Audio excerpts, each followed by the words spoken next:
Welcome, good evening. Hope you are all doing well. I wanted to thank you for joining us this evening for improving cataract surgery outcomes with the RETeval device. My name is Andrew Jones, and I am the Vice President of North American Sales for LKC Technologies.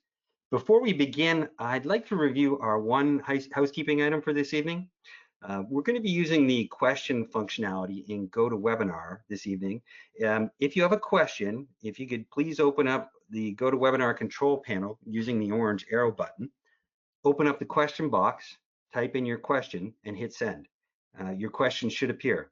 During the presentation, I'll ask Dr. Khalatbari the questions as we move along, and especially if it's appropriate to the topic that just recently occurred. So speaking of Dr. Khalatbari, I have the honor of introducing our speaker for this evening. Dr. Khalatbari, or Dr. K, is the founder of Eye Care and Surgeons of Charlotte and has been practicing in Charlotte and the Union County area since 2007. Dr. K graduated magna cum laude from Vanderbilt University with a degree in molecular biology and mathematics. He then attended Duke University for his medical training and completed an internship in internal medicine at Lenox Hill Hospital in New York City. He completed his ophthalmology training at Wills Eye Hospital in Philadelphia. He has presented at numerous national meetings in ophthalmology and is the author of many publications.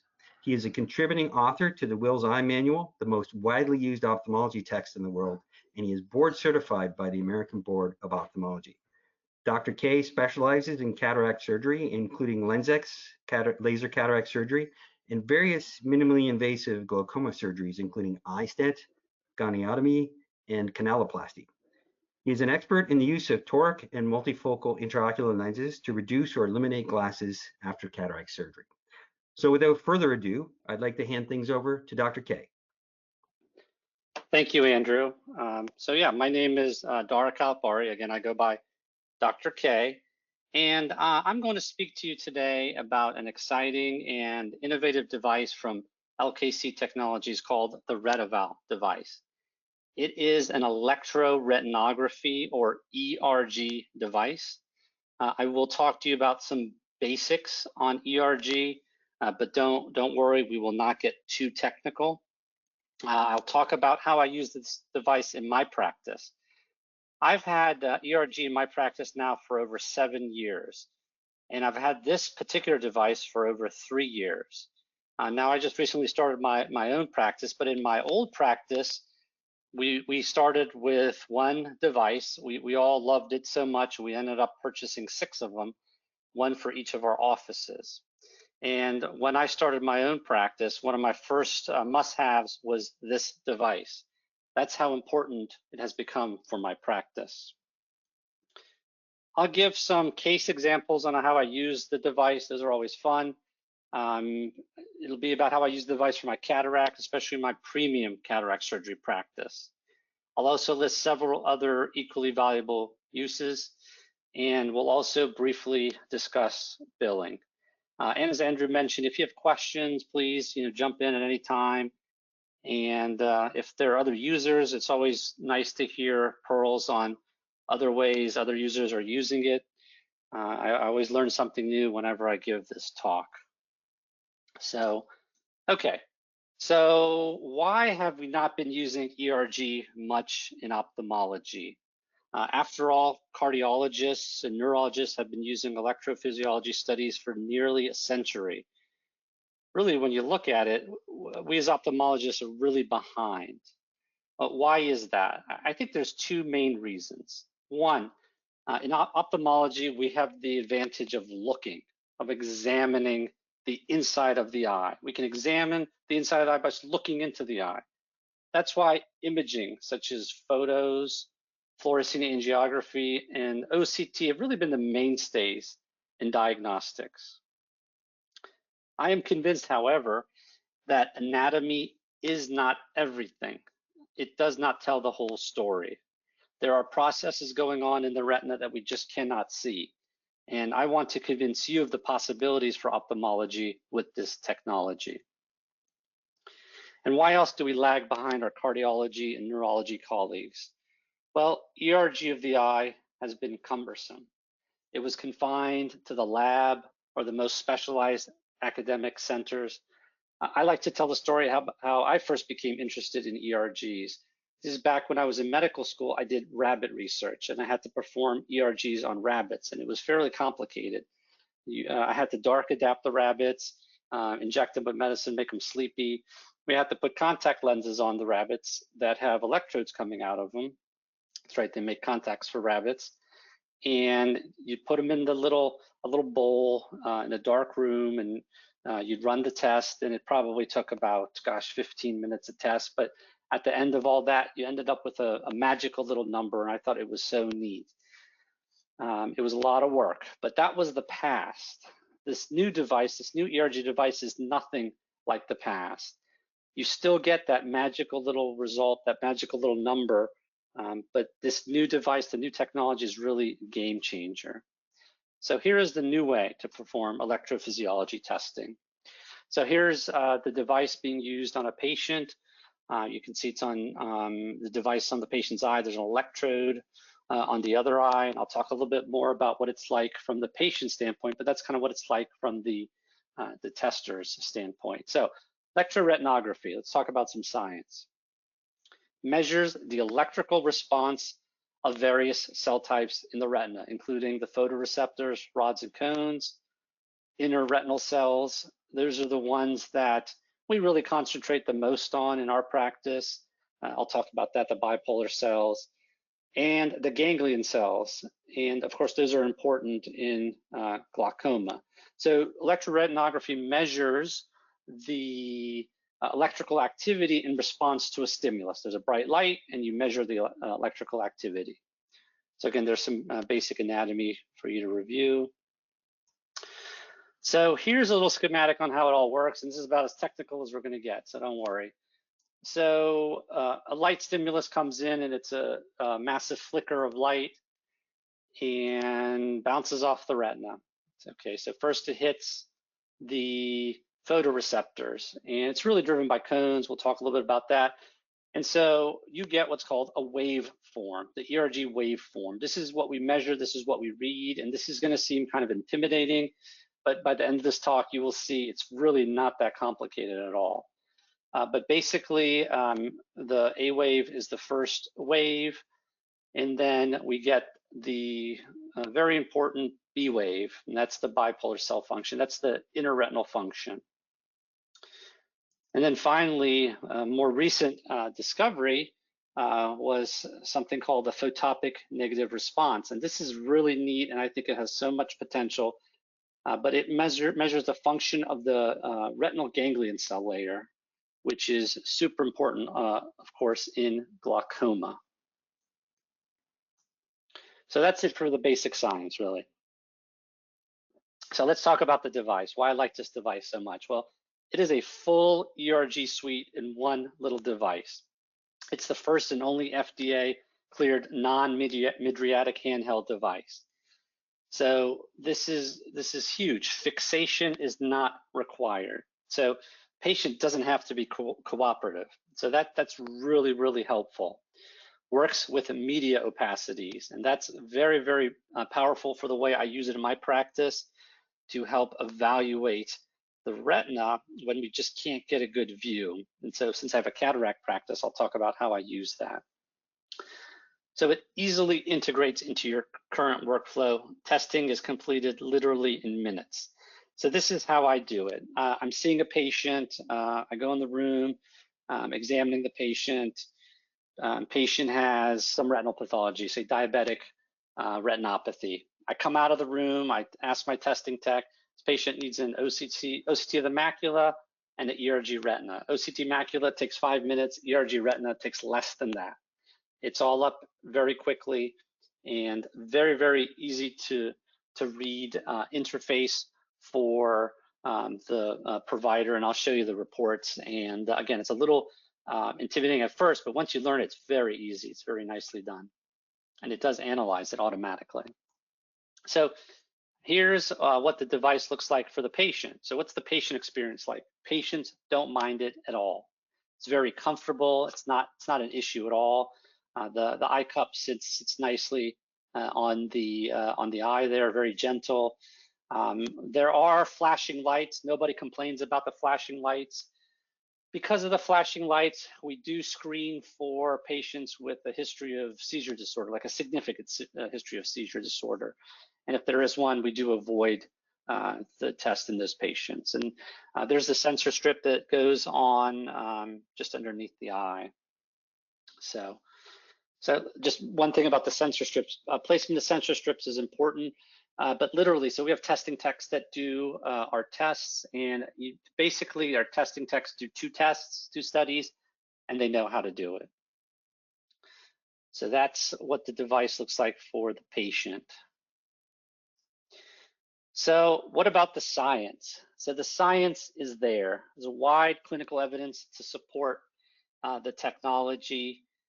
If you look at these studies, every time I look at this, it jumps out at me. If you look at the dates, I mean, those are all recent studies, and it just underscores how far behind we are as ophthalmologists in this technology. We really are just getting started, and we really have a ways to go. Okay, so this is the report that the ERG retinal study produces. Again, there's a ton of information on here. You really don't need to look at most of it. You focus on one part. So in my practice, we look at the implicit time. So that's the time it takes for the B wave to peak. And really, that's the most important, most reproducible, and I'll talk a little bit more about that. You can also look at amplitude, and I know other providers look at amplitude, and I look at it. I don't put as much weight on it because my practice is busy. I have different people doing different tests. Sometimes there's variability in amplitude, whereas time, there's really no way you can mess up time with the placement of electrodes, etc. We'll talk about that. So that's what you're looking at. So this is essentially a normal, and the test gives you the green, which is nice, similar to our OCTs or nerve fiber layers or macula scans. So this is an abnormal. It gives you the red. In this study, both the time and the amplitudes are abnormal. So we'll look at some examples coming up in a minute. So interpretation. So assuming the test is done properly, if the implicit time is fast, it's okay. It's like a race, is what I teach my testing techs and my technicians and students learning. The faster, the better. If it goes slow, the implicit time's slow, then there's something wrong. There's pathology. It's possibly indicative of cellular stress. And the same thing with the amplitudes. So if the amplitude is diminished, there's probably something wrong. Again, I don't personally use amplitudes. I use implicit time. I look at amplitudes. It's just a little bit more difficult for me to reproduce, but implicit time is where the money's at. So what about the in-between results? Well, it's like everything else. So the point of the slide is to show you, this is a test just like your visual field machine, just like your nerve fiber layer, your OCTs, and you have to use clinical judgment, right? I mean, just because you get an abnormal test result doesn't mean there's necessarily something abnormal.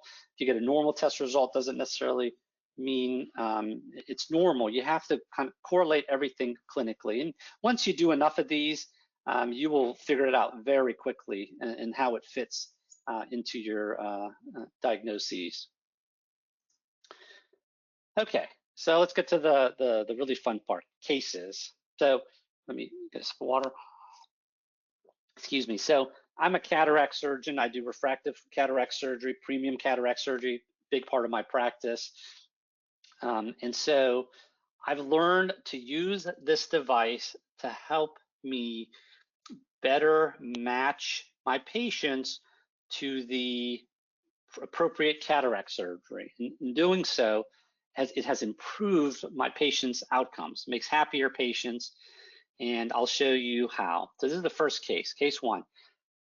This is a case of a 72-year-old widow, history of breast cancer, referred in by an optometrist for cataracts. So she came in complaining of blurred vision in both eyes, and on slit lamp exam, of course, she had significant cataracts in both eyes.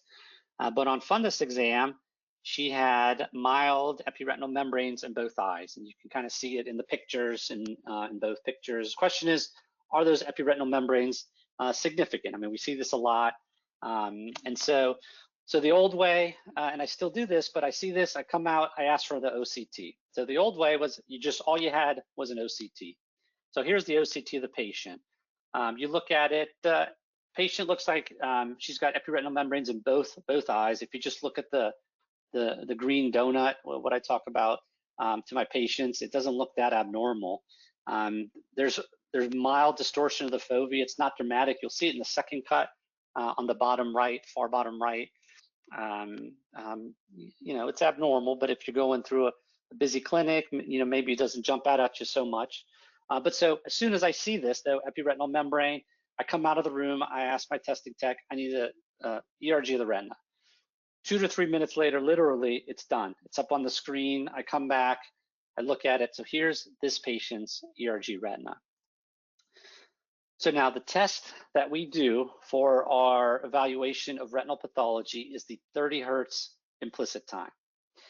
And it's really the most valid, most reproducible, and in our practice, the most useful test. So here it is.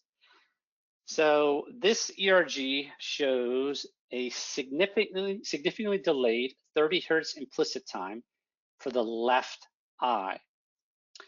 So there you go. And that's compared to the right eye. So when I see this, this is a red flag. I stop, I'm like, oh. So then I go back and I look at that OCT again. I'm like, oh, well, maybe there is something there. And I go back and I look at the patient and I'm like, okay, this is a patient I want to stop and think about. Is this patient really going to do well after premium cataract surgery? There are potentially going to be issues. And so based on this ERG, you know, I talked to the patient, and after a discussion with the patient, in this case, we chose not to offer premium cataract surgery on this patient. And this is a case where the ERG probably saved a less than desirable outcome for the patient. And it also saved a lot of headaches. Okay, again, let's go back to that OCT. You know, it's abnormal on exam, hard to tell for sure how bad it is.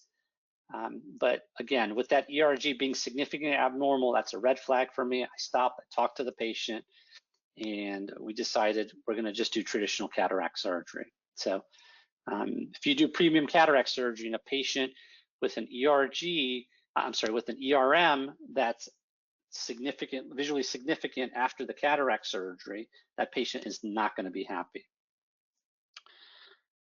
So here's the next case, and this case kind of goes in the other direction. And so this is a case of a 71-year-old healthy retired chiropractor. Also came in complaints of blurred vision in both eyes. So I had done cataract surgery on his wife. His wife recommended me. He came in, and patient had significant cataracts in both eyes. And this patient had a pretty impressive epiretinal membrane on the right eye. If you look in the left picture there, the fovea, the macula, you can even see some radial stria. You know, that jumps out. That's pretty impressive. Okay, so old way, walk out of the room, ask for an OCT, get the OCT, and first of all, if you notice, the signal strength is not great, and you know, we see this a lot, dense cataracts, right? I'm a cataract surgeon, I get a lot of dense cataracts, and so you have to try to figure things out from this really difficult view of the OCT. But this is pretty obvious. The OCT in the right eye is abnormal. Left eye is fairly normal. And so in the old days, I would stop and say, ooh, I'm not going to do any premium cataract surgery on this patient. I'm fairly conservative. I do not tolerate unhappy patients. And so that would have been it for me.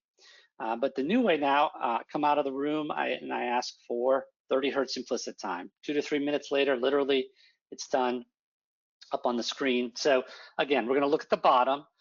So we're going to look at the 30 Hertz implicit time, look at the right eye versus the left eye.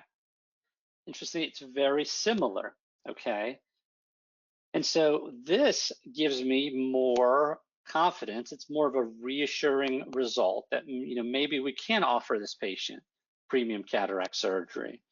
You know, and you talk to the patient and, you know, you should be reasonable about it. I still would avoid a multifocal, but in discussing with the patient, we decided to offer blended vision with femtosecond laser. I think one of the eyes needed a toric lens.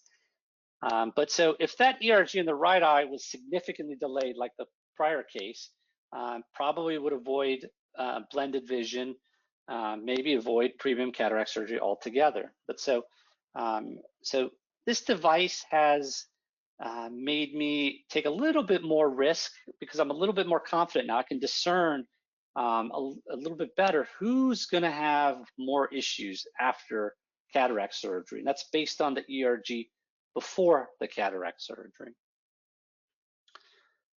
Okay, so this next case, similar to case 1 and 2, and this is kind of an in-between. So this is a 74-year-old male, retired Navy pilot, used to excellent vision, referred from an optometrist for blurred vision and cataracts. So when I saw him, 20/40 vision in both eyes, had significant cataracts in both eyes, and a hazy view. These pictures are fantastic. I can assure you, in the office, it's not nearly as easy, especially these days with masks and the lenses fogging up.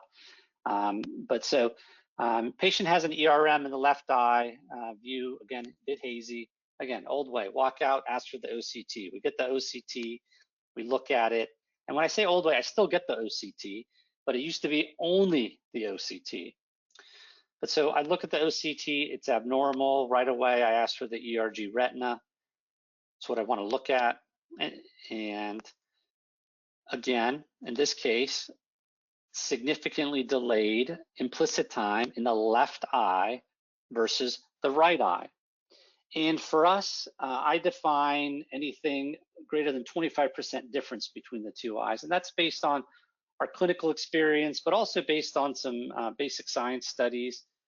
I geeked out on this stuff a few years ago and did a lot of research in the basic sciences, and that's kind of for us where we draw the line on what's visually significant. So based on this ERG result, abnormal left eye, I looked at the retina and the OCT more carefully. In this case, I avoided a multifocal. I also decided to avoid blended vision premium cataract surgery. But after talking to the patient, we still decided to do premium cataract surgery, but I did both eyes distance. In this case, you have the conversation, tell them, listen, the left eye is probably going to be a little bit worse than the right eye.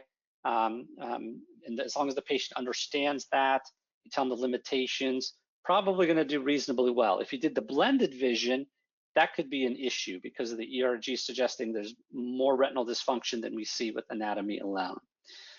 So really the ERG, the way I use it and the way you can use it, it helps refine premium options for me. And it's not just black or white, it's not just yes or no. It helps differentiate between different levels of premium cataract surgery.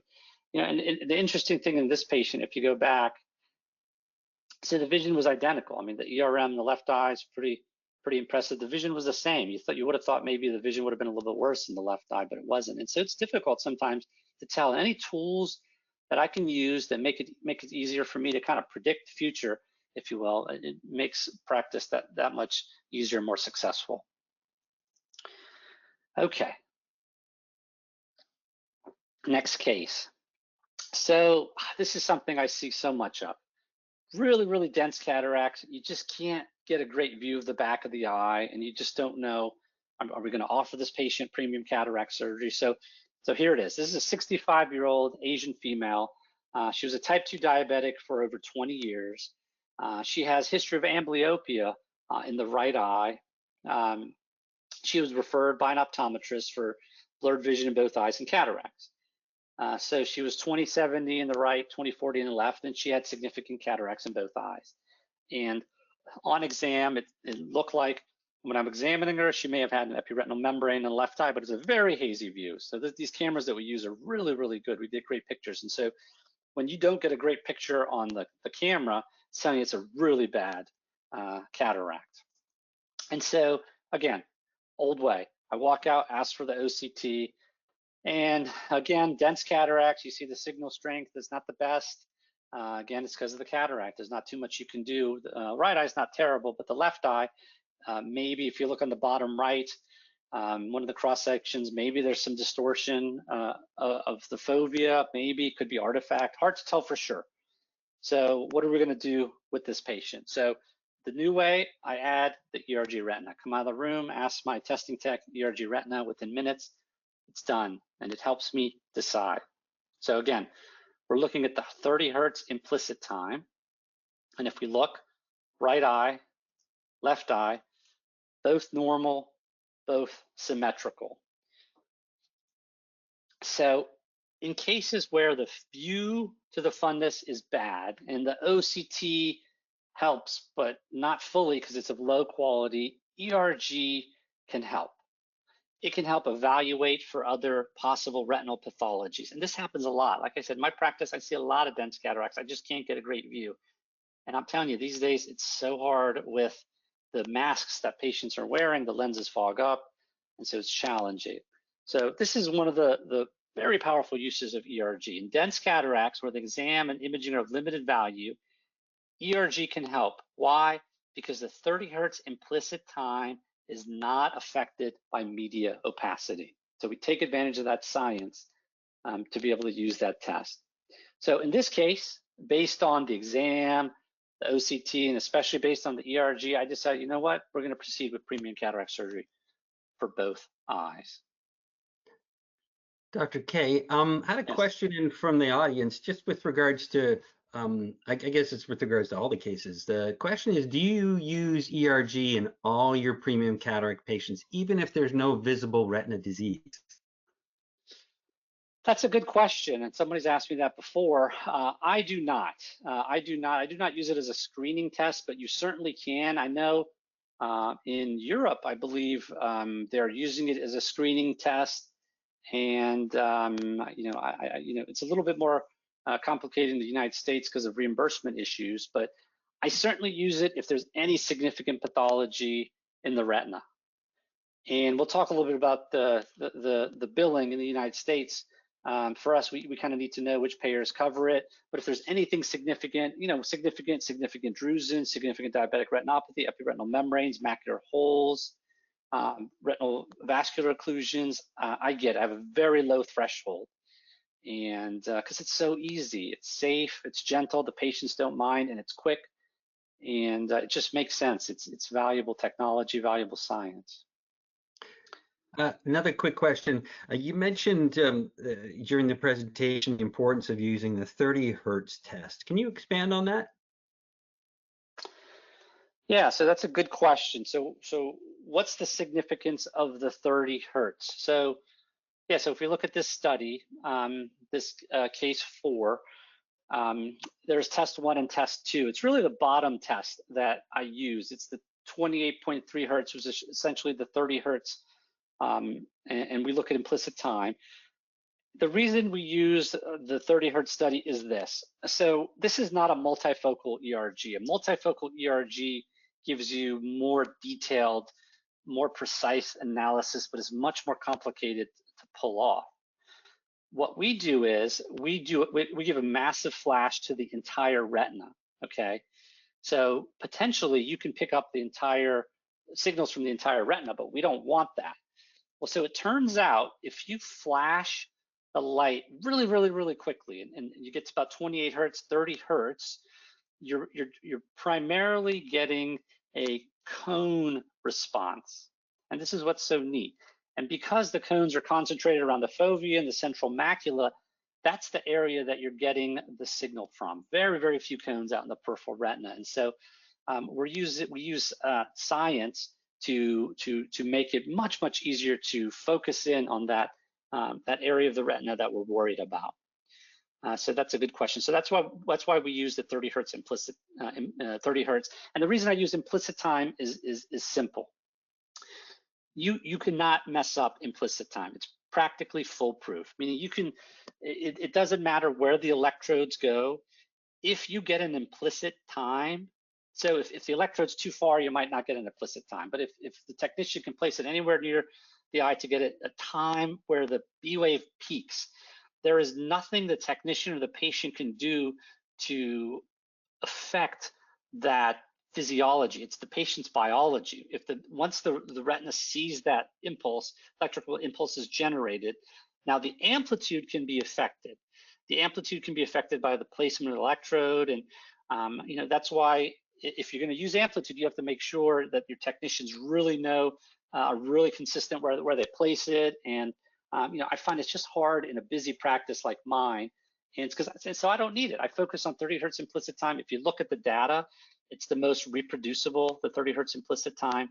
And so that's why we focus on it. It's easy, it's clean, it's really valid. And so that's why we look at 30 hertz implicit time. Dr. K, sorry. Sure. Yeah, it's just a follow-up question to that. On this particular case, on this report, you also tested, I guess, like a flash test. Why do you sometimes order the tests? Is there reasons why you might just go with a straight flicker, 30 hertz flicker test, or in this case, why did you order the other test? So we only focus on the 30 hertz implicit time flicker test. So this is actually a flicker test at 28 hertz. And the upper test, I don't look at. The top test, the 2 hertz test, we don't use that. I know some people do out in the community, but that's just not something that I use in our practice. Again, because of the reproducibility, because you want to focus on the cones around the fovea and the macula.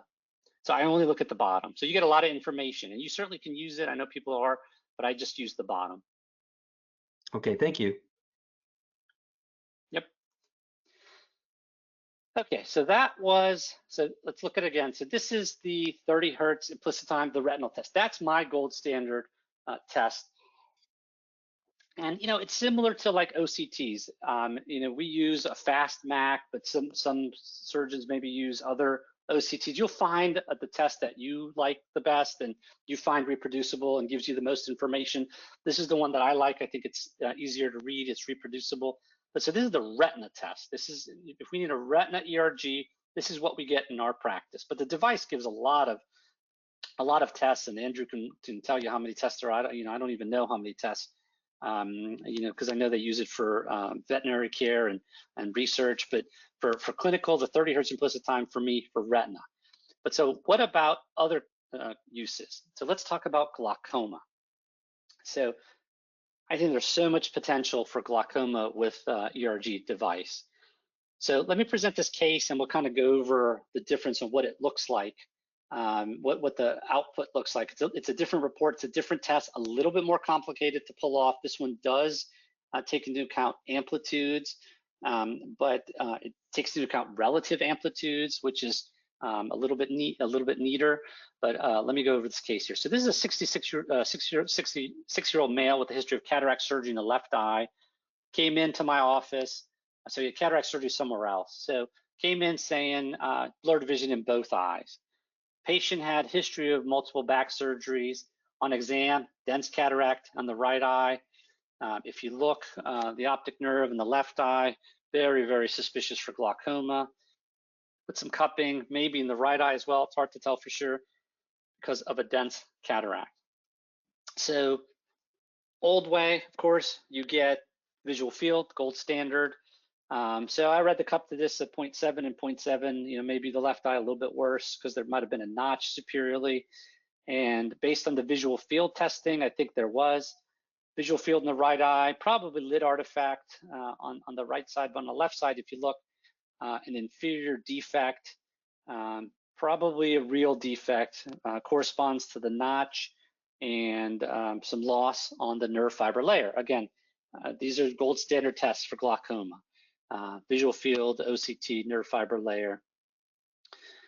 And so the OCT here, again, there's a cataract in the right eye, so the signal strength is not the best, but it's an abnormal nerve fiber layer in both eyes, right? So the left eye definitely has glaucoma. You can examine it, and there's a field defect. The question is, what about the right eye? Because this patient's coming to me for cataract surgery.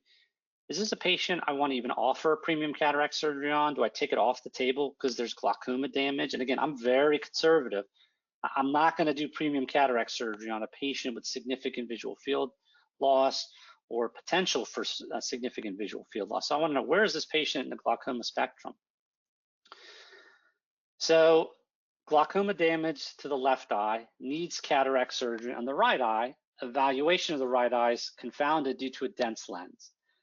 OCT of the optic nerve, again, we'll go back to that, looks abnormal in both. So what do we do? So again, the old way, we're kind of stuck. We got to make a decision. New way, now we can add ERG glaucoma. So this is an ERG glaucoma, different test. This test is so we're looking for the photopic negative response. And the photopic negative response is right here. And it's really neat how this was discovered. Basically, a bunch of mice were bred to not have ganglion cells in the retina. And so if you run the test on the same mice with ganglion cells, you see their ERGs, and then you breed the mice, you knock out their ganglion cell functions, you do the ERGs, you could see what's missing, and it turns out this was missing, the photopic negative response. And so that's how it was identified. It's a little negative dip, and that's what corresponds to the ganglion cell layer. So lots of ways to look at this, ton of information here. And so the way we look at it are ratios, the P ratio and the W ratios. And to simplify it, it's basically different ways of looking at the ganglion cell response relative to the B wave, relative to the inner retina, the bipolar cells. Because this is an amplitude-based test, remember, signal strength and the way the electrode is placed, all that affects the amplitude. But the relative amplitude shouldn't be affected, right? And so it's really a relative amplitude. So if you've got a really, really big B wave, you expect a really, really big photopic negative response, but relative to each other, if the photopic negative response is diminished, then it suggests maybe there's something wrong with the ganglion cell layer. So I think this is really neat science to help focus in on the ganglion cell layer. So this is what a ERG glaucoma looks like. Again, a little bit more difficult to pull off, still can be done fairly easily. And so here's the case, here's the ERG in my patient. So this is a definitive test showing a significantly depressed P ratio and W ratio in the left eye, okay? So even though it's green, don't worry about the green, but significantly depressed, you compare it to the other eye. So it's a great example of glaucoma damage and clearly depressed in the left eye, but if you look at the right eye, fairly normal P ratios and W ratios. So aha, so cupping in the left eye, nerve fiber layer abnormal probably in both eyes. Hard to tell for sure on the exam for the right eye because of the cataract, but the photopic negative response ERG is not bad on the right eye. That's reassuring. So the glaucoma ERG in this case is significantly better than the glaucoma ERG in the left eye. Again, a reassuring result. Based on this, I have more confidence in proceeding with premium cataract surgery on the right eye. Again, I'm fairly conservative. I would probably avoid a multifocal due to the potential for glaucoma damage in the future, but you can certainly consider an extended depth of focus or toric lens, especially the torics. Okay, so those are my cases, and I'll talk a little bit more briefly about other potential uses. Let's talk about billing, at least in the United States. I know there's some people from around the world who are listening to talk, but this is important in the United States because you know, this stuff matters. And so the code that we use, it's a relatively new code in the last 2 years. They just kind of cleaned it up. It's the full field ERG code 92273. We use this both for retina and glaucoma.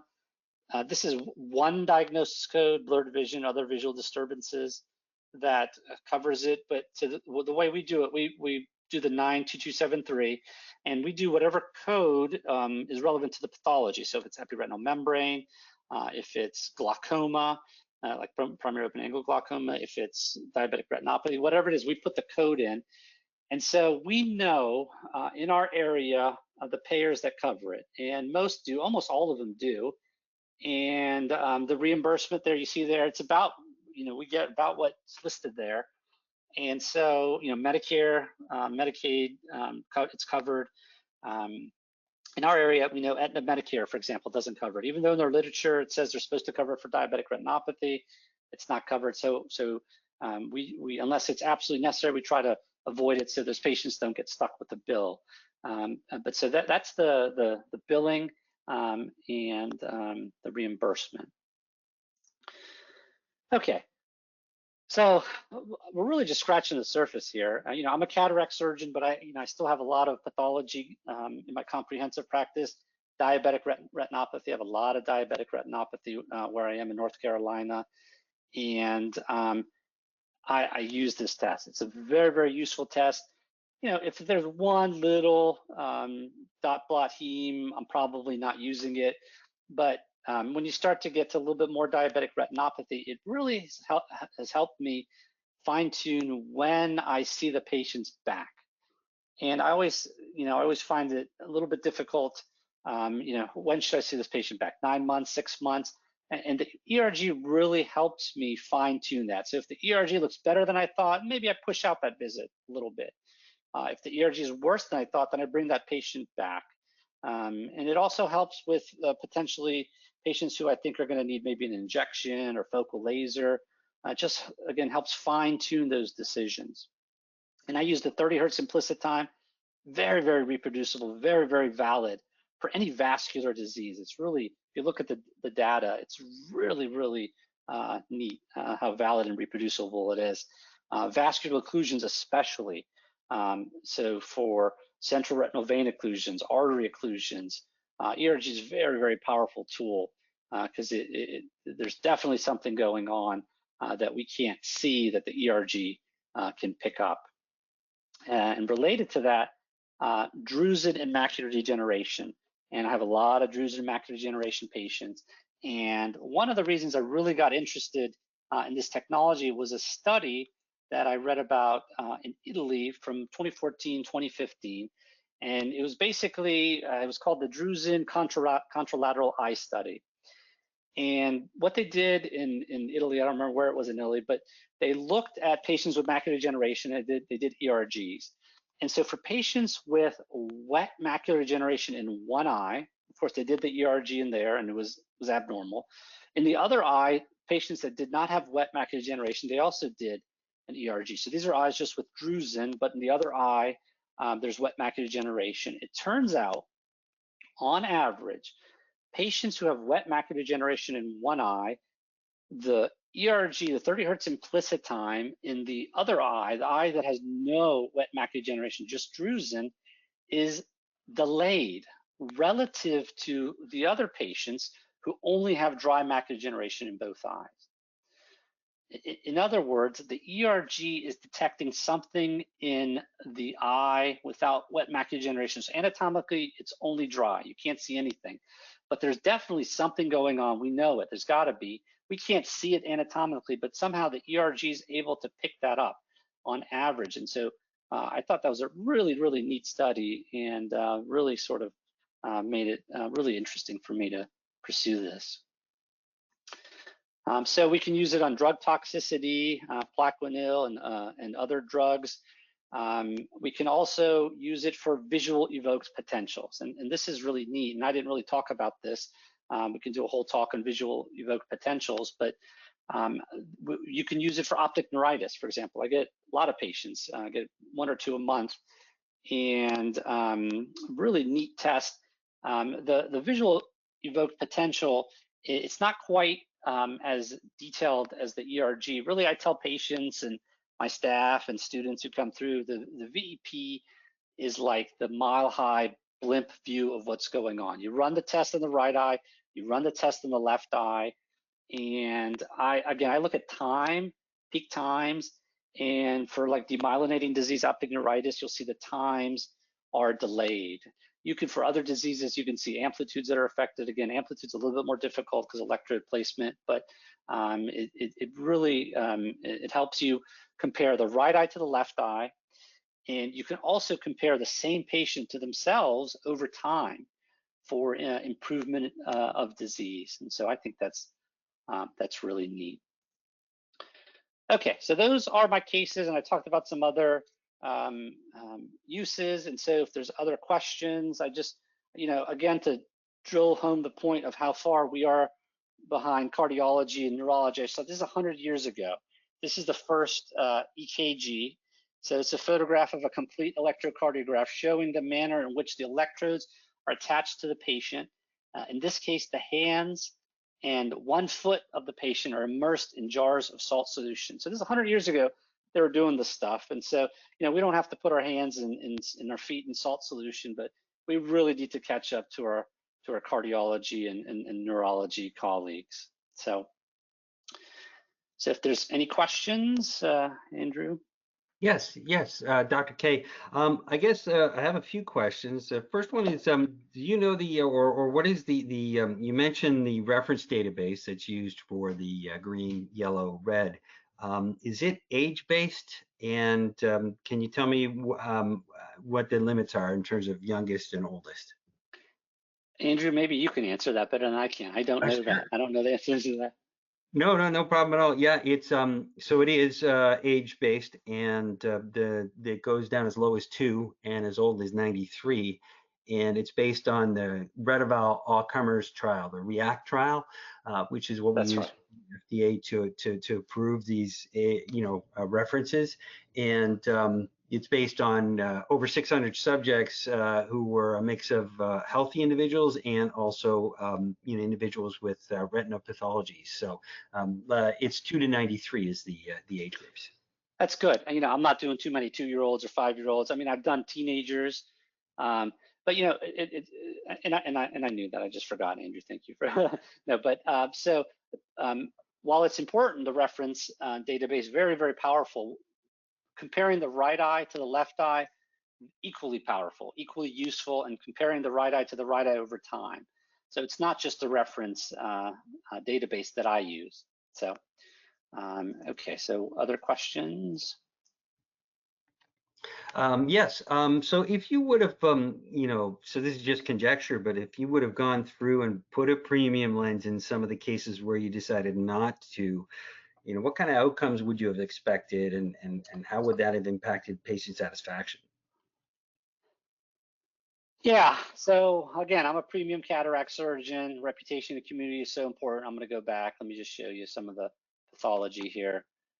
Let's go to that first case. So yeah, it's hard.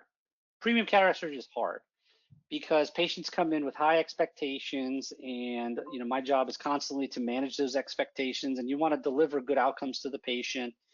And so any tools that we have to screen patients or evaluate patients, fine tune their options is great.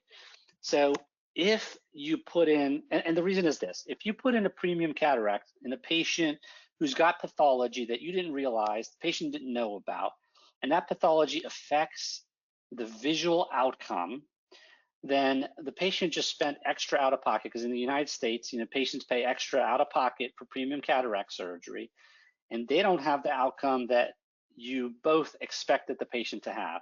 That patient's not happy. And so the patient's vision could be 20/40, 20/50. It could be macular edema, it could be a long recovery period, especially like with multifocals, but even with toric lenses. And so again, I'm a fairly conservative premium cataract surgeon. I think I probably was too conservative in the past. And so the ERG has helped me kind of expand my horizon, maybe take a little bit more risk on these patients, because it helps me identify red flags. And so those patients, I have that discussion and if I sense this is not a patient willing to take a risk, avoid it. But also the other way as well. And so if there's a reassuring result, then I'll put the lens in. But if you do a premium cataract surgery on a patient with pathology that you missed, or you didn't appreciate, or you didn't discuss with the patient's visual outcome is not going to be what you thought. That patient's not happy. Mm-hmm. Great, thanks, Dr. K. I have a question from audience as well. Can this be used to screen for subclinical diabetic retinopathy, or only once retinopathy is found on a fundus exam? So I think it probably could be used to screen. I really do.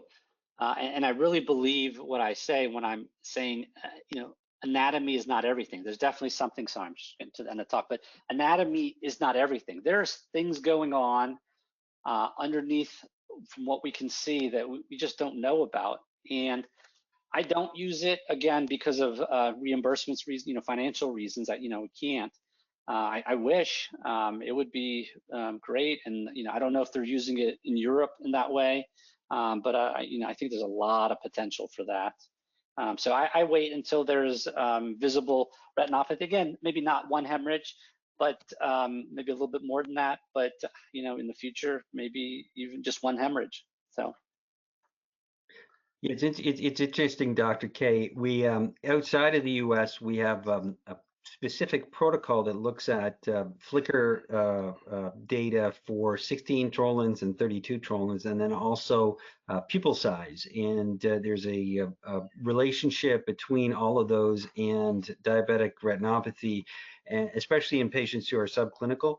And it actually produces a score, and it's on a kind of teens, 20s, and you can look at just at the score of these multiple ways of looking at it to give you an idea if there's any risk of progression in those particular patients. That's a protocol that we're looking actually at. We have the protocol on the US devices, but we don't have that score yet, and we're looking to actually get that approved and have that available in the next couple of months. So I just thought I'd add it in there. That's pretty neat. Yeah, I would love stuff like that.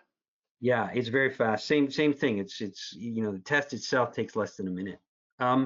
Another question for you, Dr. K. How difficult is the learning curve for reading the reports? I mean, you seem to be pretty knowledgeable and can Yeah. read them very fast, but how long did it take you to get there? So again, if you focus in on what I focus in on, start with the 30 hertz implicit time, you do 2 of them, you will learn it. All you're looking at is time. Again, let me go back to it.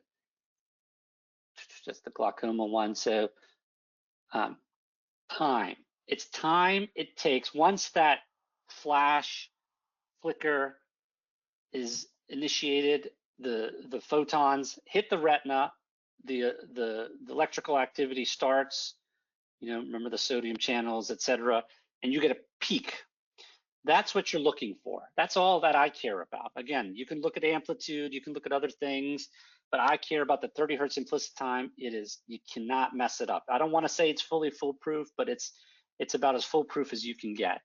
And so once you understand that and you look at time, it's really a race. The faster, the better. Slower, delayed, there's something wrong, there's pathology. That's all I really care about. And that's how I use it. And it's powerful when you think about it and how you can use that information along with the OCT, along with your clinical knowledge of the patient. It adds like a whole nother dimension. It's what I tell my staff and students, it really is a whole nother dimension as to what's going on. It's physiological data. So it's not hard at all. So there's a lot of information on here, and maybe I could convince LKC to take most of it off, because I think all you really need is the 30 hertz implicit time. But that's all I focus on. So it's really not difficult at all. And Actually, not difficult to learn. Sorry, again, I can't stress that enough, because some people ask, oh my gosh, isn't it hard to do? Yeah, like 20 years ago, like when I was doing all my rabbits, it was hard to do. This is not hard at all. Sorry, go ahead. No, I was just going to say, Dr. K, we actually have the ability to do a custom protocol. So if you want us to create a kind of bare bones minimum Let's do it. streamlined protocol, we can do that. Let's do it. All right. I guess this is the other side of that question is how hard was it to train your staff? Yeah, so what I was saying is it's not hard at all, right? So we use testing techs in our practice, and all our techs know how to do it, but our testing techs focus on it. And our testing techs in our practice, they are people who didn't have really clinical experience. So they come in as a testing tech and they learn, get their hands-on. But these are people often first time doing clinical medicine, especially ophthalmology. Literally, you do 2 of these and you can do it. If you can put a piece of tape, the electrode in the right spot, and put the cup up to the patient's eye and run it. It's just so quick and easy, and you just dock it right after you're done. Connects with USB to the computer. They go on the computer and slide the image over. It goes right into my EMR. It's awesome. 2 minutes, literally 2 to 3 minutes. It's done. So it's not hard at all. Great. And another question, Dr. K, how would you rate the return on investment from the RETeval from, from just from a, I guess from a patient standpoint, but also from a economic standpoint? Yeah, so from a patient standpoint, clinical science standpoint, um, you know, and I tell everybody, I get kind of philosophical about this. There is so much potential here. Again, we are so behind our cardiology and our neurology colleagues. We really need to be investing in diagnostics, all sorts of diagnostics, but especially electrophysiology. I mean, there's a lot there. It can't just be imaging. And so the impact on your clinical practice, for example, for glaucoma, if we can really get that going, impact on society is huge. So I think there's a huge return on investment. From a business standpoint, there's also a significant return on investment because, yeah, it costs money to buy the device. You have to pay the electrodes, but the reimbursement with the reimbursement where it is didn't take long at all, just months. And I use the device a lot. Just within months, you've covered your expenses. So, so I'm all, I couldn't recommend it highly. I'm serious when I say this device was a game changer for us. Dr. K, another question about billing. How do you bill? So if you have a situation like that glaucoma patient, how would you bill for that? Do you remember what ICD-10 code you used for that particular patient? So I use POAC. That patient, I probably use POAC moderate. I use the POAC codes, and again, you have to know the payer. Medicare, United States Medicare covers it, where we are Blue Cross Blue Shields covers it. United, Aetna is the only one that doesn't, and Medicaid, straight Medicaid, North Carolina doesn't cover it. Medicare, Medicaid will, and so there's a little bit of learning in the beginning. Everybody, wherever you are in the country, you kind of have to learn your payer, so probably doesn't apply to you exactly. But Medicare, standard Medicare, it's covered. So, but you do a couple of them, you'll learn. You follow the reimbursement and see, and you adapt. Okay. Thank you. Another Sure. question. You mentioned in one of the cases that you were looking at the comparison between the two eyes, but I guess how do you know if the numbers indicate both eyes are abnormal? I guess I would say it would be the red. I mean, if it indicates that it's Yes. slow and it's beyond the 95th percentile, that's a concern, and vice versa Yes. when things are Exactly. amplified. You look. Yeah, that's where the reference distribution percentiles come in handy. Mhm. And that's when I really look at them. Yep, exactly. So let's go to the 30 hertz. So yeah, if it's in the red, it's abnormal. Now, one thing, if it's in the red and it's fast, this is one thing that I think you guys should change. I tell you this every time, but I don't think it should be in the red. I think it should be slightly different color red, maybe a pink, sort of like our OCTs do also, because a red fast is not the same as a red slow, right? A red fast means it's supernormal activity, and it's normal. So we consider that normal.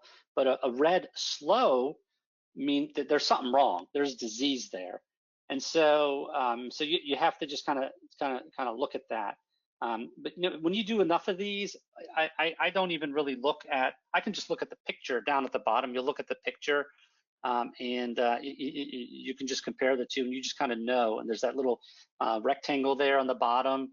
I remember when I was in medical school and we were learning EKGs, and these cardiologists who've been doing it for 30, 40 years, talking about when they look at EKGs, they don't see waveforms, they see kind of anatomy. It pops out at them. And, you start doing this enough, it just pops out at you. You see it. And it doesn't take that long. So hopefully that answers the question. So the red, but not the high red, which you guys should change to pink. Yes, yes, that's a good. That's a good thought. Yeah, thank you for that. So in terms of we're getting kind of close to the end of the allotted time, and I think we answered all the questions. So I just want to thank you first, Dr. K. Thank you very much for a great presentation and sharing your experience with the RETeval with us. We really appreciate that. I'd like to thank everybody who was on the call for joining us this evening. If you have any questions at all about the RETeval after the call, please feel free to contact myself. Actually, if you go back one slide, Dr. K, if you could just feel comfortable either contacting myself at ajones@lkc.com or our business partner, Ian McMillan at imcmillan@conanmedical.com. Once again, thank you very much for joining us this evening, and I just wish everybody a pleasant evening, and once again, thank you very much.